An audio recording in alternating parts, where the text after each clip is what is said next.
போடுங்க. சபாஷ். நீ பாட்டு. கும்பிடுகிறேன், நான் கும்பிடுகிறேன், எங்கள் குருவேசுநாதர் பதம் கும்பிடுகிறேன்.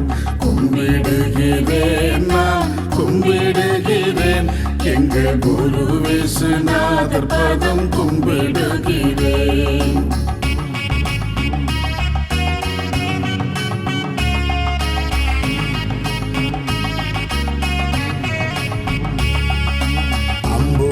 படைத்தவனை கும்பிடுகிறேன், என்னை ஆண்டவனை மீண்டவனை கும்பிடுகிறேன். நம்பும் அடியார் கருளை கும்பிடுகிறேன், பவநாசனை கிருபாசனை கும்பிடுகிறேன். நம்பும் அடியார் கருளை கும்பிடுகிறேன், பவநாசனை கிருபாசனை கும்பிடுகிறேன். கும்பிடுகிறேன், நான் கும்பிடுகிறேன், எங்கள் குருவேசுநாதர் பதம் கும்பிடுகிறேன்.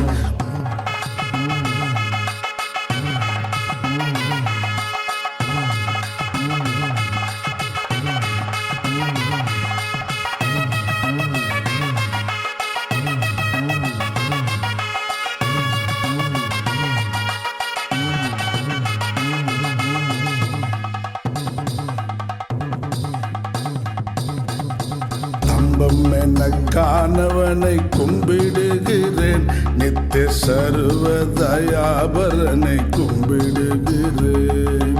தம்பனக்கானவனை கும்பிடுகிறேன், நித்திய சர்வதயாபரனை கும்பிடுகிறேன். உம்பர் தொழும் வஸ்துவையை கும்பிடுகிறேன், தோணித்தோ சன்னாவோ சன்னாவென்று கும்பிடுகிறேன். உம்பத்தோடும் வஸ்துவையை கும்பிடுகிறேன், தோணித்தோ சன்னாவோ சன்னாவென்று கும்பிடுகிறேன்.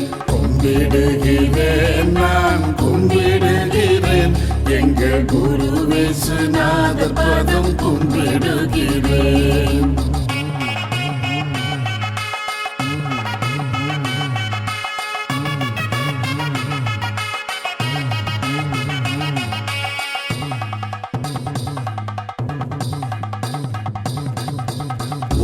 சர்வேசுரனை கும்பிடுகிறேன், ஒன்றும் ஒப்பதில்லாமை பொருளை கும்பிடுகிறேன். ஒரு சர்வேசுரனை கும்பிடுகிறேன், ஒன்றும் ஒப்பதில்லாமை பொருளை கும்பிடுகிறேன். திருவுருவானவனை கும்பிடுகிறேன், தவிர சிம்மாசனாதீபனை கும்பிடுகிறேன். திருவுருவானவனை கும்பிடுகிறேன், தவிர சிம்மாசனாதீபனை கும்பிடுகிறேன். கும்பிடுகிறேன், நான் கும்பிடுகிறேன், எங்கள் குருவேசுநாதர் பாதம் கும்பிடுகிறேன்.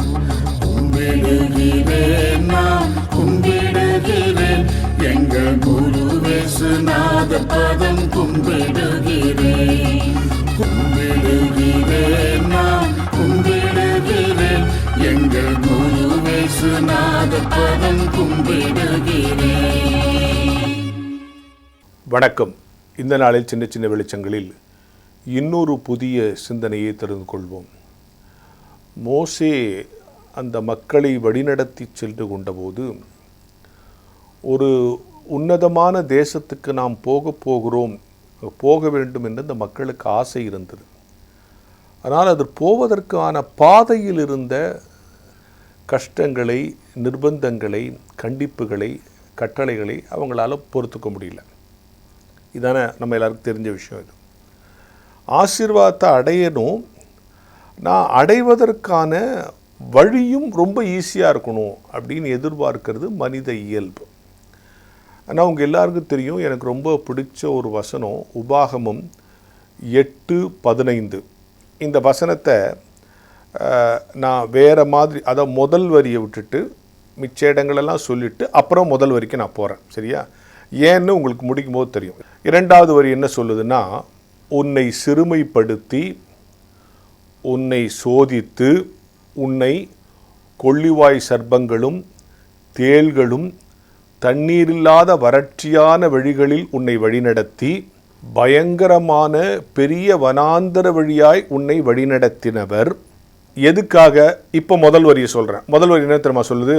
உன்னுடைய பின்னாட்களில் உனக்கு நன்மை செய்யும் பொருட்டு.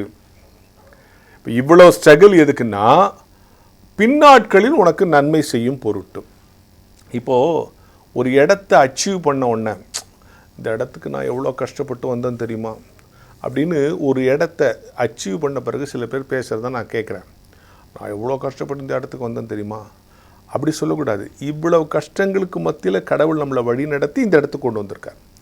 அதுக்கு அருமையான வசனம் தான் இது. இந்த வசனம் உனக்கு பின்னாட்களின் நன்மை ஏற்படும் பொருட்டு இந்த ஸ்ட்ரகிளெல்லாம் இருந்துச்சு. இந்த ஸ்ட்ரகிளெல்லாம் கடந்து வந்த பிறகு உனக்கு பின்னாட்களின் நன்மை வருது. அதுக்கப்புறம் அந்த வசத்தில் எப்படி உனக்கு தண்ணீரை கொடுத்தேன் அதெல்லாம் அந்த வசனம் வரும், உங்களுக்கு தெரியும். இப்போ நான் இங்கே சொல்ல வர்றது என்னென்னா, ஆசீர்வாதம் அடைகிற பாதை சிரமமாக தான் இருக்கும், கஷ்டமாக தான் இருக்கும். கடவுளே, நீ ஏன் கஷ்டத்தை எனக்கு கொடுக்குற, இதை ஏன் எனக்கு கொடுக்குற, இதை ஏன் நீ அனுமதிக்கிற, இவங்களை ஏன் நீ இன்னும் அலோவ் பண்ணுறேன்லாம் சில நேரத்தில் கேட்குறீங்க இல்லையா? பின்னாட்களில் நன்மை செய்யும் பொருட்டு இதெல்லாம் நீ பொறுத்து தான் ஆகணும். இதான் இந்த வசனத்தில் இருக்கிற அழகு. இந்த 8:15 இந்த முதல் வரி பின்னாட்களில் உனக்கு நன்மை செய்யும் பொருட்டு அப்படின்னு சொல்லிட்டு அதுக்கப்புறம் என்னென்ன ஸ்ட்ரகிள்லாம் வருது. அதனால தான் நான் முதல்ல ஸ்ட்ரகிள்லாம் சொல்லிட்டு, எதுக்கு தெரியுமா அந்த ஸ்ட்ரகிள்? பின்னாட்களில் உனக்கு நன்மை செய்யும் பொருட்டு. அந்த வசனம் எப்படி முடியும்னா, இவ்வளவு நன்மை செஞ்ச கடவுளை நீ மறக்கக்கூடாது. கஷ்டம் மட்டும் இல்லை, அந்த கஷ்டத்துக்கு பதிலாக அங்கங்கே அந்த கஷ்டத்துலேருந்து எஸ்கேப் ஆகிற சின்ன சின்ன வாய்ப்புகளையும் உனக்கு கடவுள் கொடுத்துருக்காரு. அந்த வசனம் பின் வசனத்தை படிங்க. அப்போது இவ்வளோ உனக்காக தண்ணீரை புறப்பட பண்ணினவரை நீ மறக்கக்கூடாது. ஆக இவை எல்லாம் எதுக்கு? பின்னாட்களின் நன்மை ஏற்படும் பொருட்டு. எனக்கு அன்பானவர்களே, பல நேரங்களில் நம்ம ஒரு இடத்துக்கு வந்துட்ட பிறகு, ஒரு சேஃபான பிளேஸுக்கு வந்த பிறகு, ஒரு இடத்த அச்சீவ் பண்ணி கொஞ்சம் மீண்டு மேலே வந்த பிறகு, நம்முடைய திறமையினால் வந்தோம், அப்படி வந்தோம், இப்படி வந்தோம்லாம் பேசுகிறோம். இவ்வளோ கஷ்டங்களையும் நம்மளை தாங்க வச்சு நம்மளை காப்பாற்றி இந்த இடத்துக்கு கொண்டு வரதுக்காக பின்னாட்களின் நன்மை செய்யும் பொருட்டு. எனவே இன்றைக்கு இருக்கிற கடினம், இன்றைக்கு இருக்கிற துக்கம், இன்றைக்கு இருக்கிற கண்ணீர், இன்றைக்கு இருக்கிற பிரச்சனை, இன்றைக்கு இருக்கிற சாத்தானின் சோதனை எதற்கு? இதை நீ தாங்கிக் கொண்டே வரும்போது பின்னாட்களின் நன்மை செய்யும் பொருட்டு தான் கடவுள் இதை எனக்கு அனுமதிக்கிறார் என்கிற உணர்வு வந்துவிட்டால் இந்த சிரமங்களையெல்லாம் ரொம்ப ஈஸியாக தாண்டி வந்துடுவோம். எனவே கானானை அடைவது எவ்வளோ முக்கியமோ அதை விட கானானின் பாதையில் இருக்கிற சிரமங்களை பொறுத்து கொள்ளுகிற தைரியமும் மனப்பக்கமும் விசுவாச திடமும் நமக்கு வேண்டும் என்கிற ஞான வெளிச்சத்தோடு இந்த நாளை தொடங்குவோம். இரட்சகராகிய இயேசு கிறிஸ்துவுக்குள்ளே மிகவும் பிரியமான வான்மலர் நேயர்களே, உங்களை மீண்டும் இந்த நிகழ்ச்சியின் வழியாக சந்திப்பதிலே மகிழ்ச்சி கொள்கின்றேன். நம்ம வீட்டுக்கு ஒரு மரம் வாங்கிட்டு வரோம்னு வச்சுங்க, மரக்கன்று அல்லது ஒரு செடி. அதை நட்ட உடனே தினமும் அதற்கு தண்ணீர் பாய்ச்சி தேவையான உரங்களை எல்லாம் போட்டு, யார் அந்த மரத்தை நட்டாங்களோ அல்லது யார் அந்த செடியை வாங்கி வீட்டுக்குள்ளேயோ வெளியோ வச்சாங்களோ தினம் தினம் அது ஆவலோட ஒரு காரியத்துக்காக எதிர்பார்த்துட்டு இருப்பாங்க. அது என்னன்னா, அது கனி கொடுக்குதா, அது பூ கொடுக்குதா, அதில் வாசம் வருதா, அது வளருதா, அது உயரமாக இருக்குதா, அது பயனாக இருக்குதா, பூச்சி எதுவும் பிடிக்காமல் அது பத்திரமா இருக்குதா அப்படின்னு தினம் தினம் அதை கண்ணும் கருத்துமாக பார்ப்பாங்க. கனி கொடுப்பது ஒரு மரத்திடம் நாம் எதிர்பார்ப்பது. மனிதர்களாக நம்மை படைத்த கடவுளும் நீங்களும் நானும் கனி தருகின்றவர்களாக, ஆவிக்குரிய கனிகளை தருகின்றவர்களாக இருக்க வேண்டும் என்று விரும்புகிறார். ஆகவேதான் பவுல் அப்போஸ்தலன் எபேசியருக்கு எழுதுகின்ற கடிதத்திலே 5ஆம் அதிகாரம் 9 முதல் 14 வசனங்களிலே இந்த கனி கொடுத்தலை பற்றி, ஆவிக்குரிய கனி கொடுத்தலை பற்றி திட்டமும் தெளிவுமாக பேசுகின்றார். நான் வாசிக்கின்றேன். எபேசியர் 5:11 வசனம். கனியற்ற கிரியைகளுக்கு, அந்தகார கிரியைகளுக்கு உடன்படாமல் அவைகளை கடிந்து கொள்ளுங்கள். கனியற்ற அந்தகார கிரியைகளுக்கு உடன்படாதேயுங்கள். இன்னைக்கு நிறைய பேருடைய வாழ்க்கையில் அவங்க வாழ்கிறதே பயனை உணராமல் அதிகமான வேதனையான கனிகளை தருகின்றவர்களாக வாழ்ந்து கொண்டிருக்கிறார்கள். நிறைய நேரங்களில் நம்ம கேள்விப்படுறோம், இந்த மனிதன் போனான், இன்னொருவனை வெட்டி கொன்றான், தன் மனைவியின் தலையிலே அம்மிக்கல்லை போட்டு சாகடித்தான், குண்டு வைத்தாள், திருடினான், கொள்ளையடித்தான், அநேக காரியங்களை செய்தித்தாளை திறந்து பார்த்தால் நமக்கே வேதனை வரும் வண்ணமாக பயங்கரமான பல காரியங்களை நாம் கேள்விப்பட்டு கொண்டே இருக்கிறோம். கனியற்ற அந்தகார கிரியைகளை நானும் நீங்களும் செய்து இந்த உலகத்தில் வேதனையோடு இருக்க வேண்டும் என்றும், எப்பவும் ஒரு தாழ்வு மனப்பான்மையோடு இருக்க வேண்டும் என்றும், நம்முடைய உள்ளத்துக்குள்ளே பயமும் திகிலும் அப்படியே கோபமும் எரிச்சலும் மூர்க்கமும் நிறைந்தவர்களாய் நாம் இருக்க வேண்டும் என்றும் பிசாசு விரும்புகின்றான். அப்படிப்பட்ட கிரியையை செய்கிறவர்களை தொடர்ந்து பாவத்திலே அவன் நிலைத்து நிற்க வைத்து அவருடைய வாழ்க்கையை வீணடித்து விடுகிறான். செய்தித்தாள்களிலே மாத்திரமல்ல, நாம் தொலைக்காட்சியிலும் பார்க்கும் பொழுது தன்னுடைய வாழ்க்கையிலே விரக்தி அடைந்த இந்த மனிதன் தற்கொலை செய்து கொண்டு இறந்து போனான். அருமையானவர்களே, இப்படிப்பட்ட பயங்கரமான பிசாசின் ஆளுகைக்குட்பட்ட இந்த உலகத்திலே பவுல் அப்போஸ்தலன் எபேசு சபைக்கு மாத்திரமல்ல நமக்கும் கொடுக்கின்ற மிகப்பெரிய கட்டளை, கனியற்ற அந்தகார கிரியைகளுக்கு உடன்படாமல் அவைகளை கடிந்து கொள்ளுங்கள். உன் கண் உன் பாவத்தை உனக்கு வழிநடத்துகிறதா இருந்தால், உன் கை கனியற்ற கிரியை செய்வதற்கு உன்னை ஏவினால், உன் கால் பாவமான செயல்களை செய்வதற்கு உன்னை வழிநடத்தி சென்றால், உன் உள்ளத்துக்குள்ளே கனியில்லாத அந்தகார கிரியைகளினுடைய சிந்தைகள் அதிகமாய் பெருகினால், பிசாசானவன் உன்னோடு செயலாற்றி கொண்டிருக்கிறான், பிசாசு உன்னை ஆட்கொண்டிருக்கிறான் என்று தெரிந்து கொள் என்று பவுல் அப்போஸ்தலன் கூறுகிறார். ஆவியின் கனியோ அன்பிலும் மற்ற எல்லா நற்கிரியைகளும் விளங்கும் என்று பவுல் அப்போஸ்தலன் கூறுகின்றார். அருமையானவர்களே, அன்னை தெரசாவினுடைய வாழ்க்கையை நீங்கள் சற்று யோசித்து பாருங்களேன். எவ்வளவு எளிய வாழ்க்கை, எவ்வளவு தன்னலமில்லாத வாழ்க்கை, எவ்வளவு ஆசீர்வாதமான வாழ்க்கை, அநேகருடைய துயரை துடைக்கிற வாழ்க்கை, மற்றவர்களுக்காகவே வாழுகின்ற வாழ்க்கை, தனக்கென்று ஒரு விதமான எதிர்பார்ப்பும் இல்லாத ஒரு வாழ்க்கை. எப்படிப்பட்ட ஒரு ஆசீர்வாதமான வாழ்க்கையை வாழ அவருடைய உள்ளத்துக்குள்ளே பரிசுத்த ஆவியானவர் ஊற்றப்பட்டிருந்தார். நம்மிலும் நிறைய பேர் இருக்கிறாங்க. குடும்பத்தில் இருக்கிற தாய்மார்களை நினச்சி பாருங்கள், குடும்பத்தில் உள்ள தகப்பன்மார்களை நினச்சி பாருங்கள். தங்களுக்குன்னு ஒன்றுமே சேர்த்து வச்சுக்க மாட்டாங்க. நாங்கள் நல்லா இருக்கணும்னு நினைக்கவே மாட்டாங்க.